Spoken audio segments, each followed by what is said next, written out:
Welcome to the New Testament Challenge. Today I am reading Luke chapter 22. Judas agrees to betray Jesus.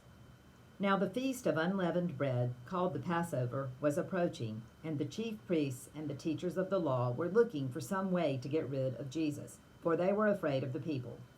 Then Satan entered Judas, called Iscariot, one of the 12. And Judas went to the chief priests and the officers of the temple guard and discussed with them how he might betray Jesus. They were delighted and agreed to give him money.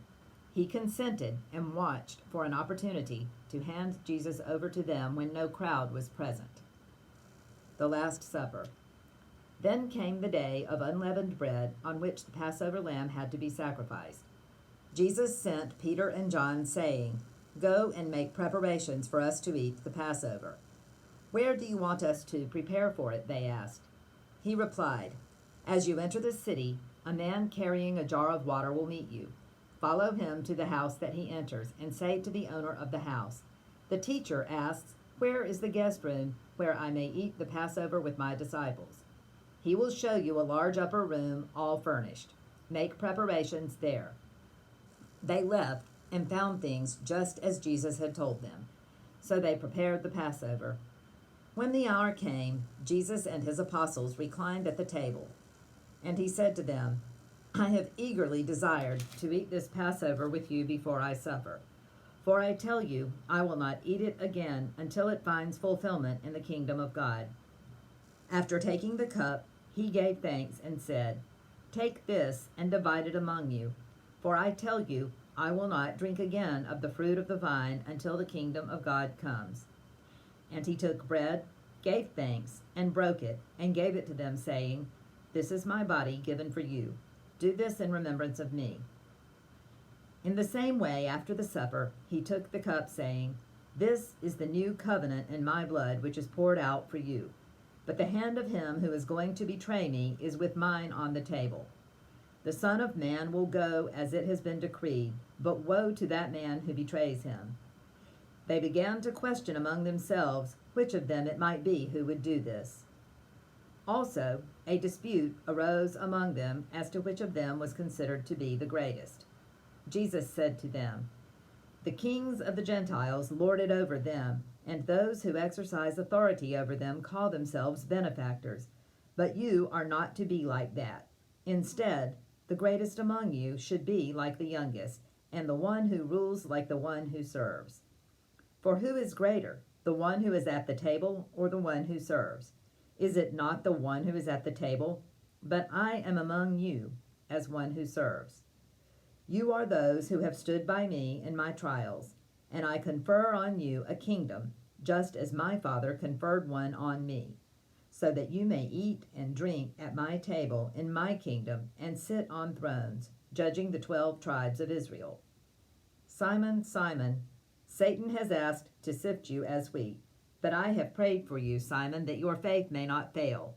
And when you have turned back, strengthen your brothers." But he replied, "Lord, I am ready to go with you to prison and to death." Jesus answered, "I tell you, Peter, before the rooster crows today, you will deny 3 times that you know me."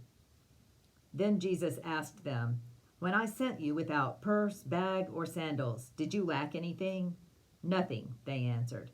He said to them, "But now if you have a purse, take it, and also a bag. And if you don't have a sword, sell your cloak and buy one. It is written, 'And he was numbered with the transgressors.' And I tell you that this must be fulfilled in me." Yes, what is written about me is reaching its fulfillment.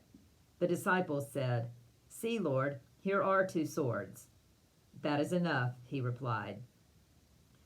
Jesus prays on the Mount of Olives. Jesus went out as usual to the Mount of Olives, and his disciples followed him. On reaching the place, he said to them, "Pray that you will not fall into temptation." He withdrew about a stone's throw beyond them, knelt down, and prayed, "Father, if you are willing, take this cup from me. Yet not my will, but yours be done." An angel from heaven appeared to him and strengthened him. And being in anguish, he prayed more earnestly, and his sweat was like drops of blood falling to the ground.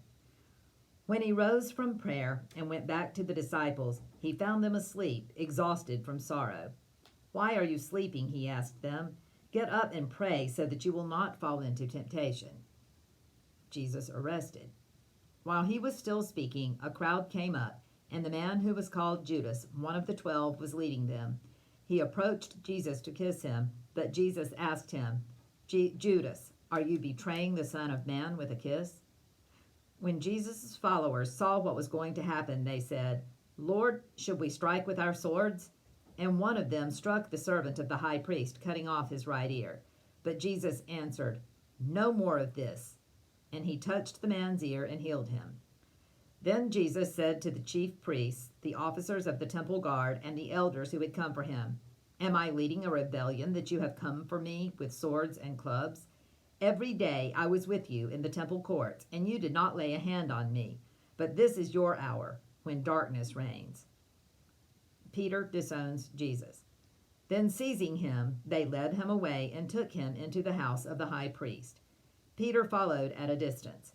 But when they had kindled a fire in the middle of the courtyard and had sat down together, Peter sat down with them. A servant girl saw him seated there in the firelight.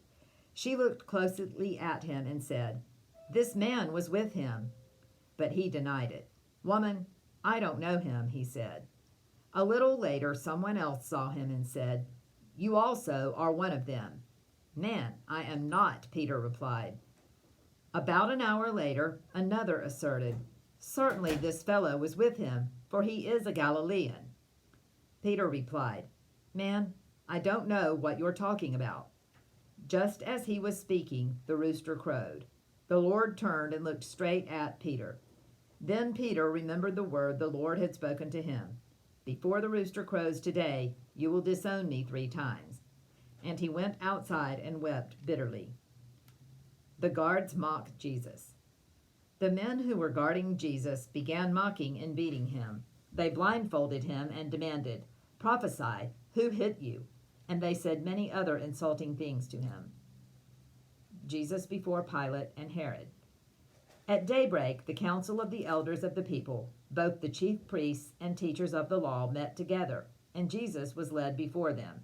"If you are the Christ," they said, "tell us." Jesus answered, "If I tell you, you will not believe me, and if I asked you, you would not answer. But from now on, the Son of Man will be seated at the right hand of the mighty God." They all asked, "Are you then the Son of God?" He replied, "You are right in saying I am." Then they said, "Why do we need any more testimony? We have heard it from his own lips."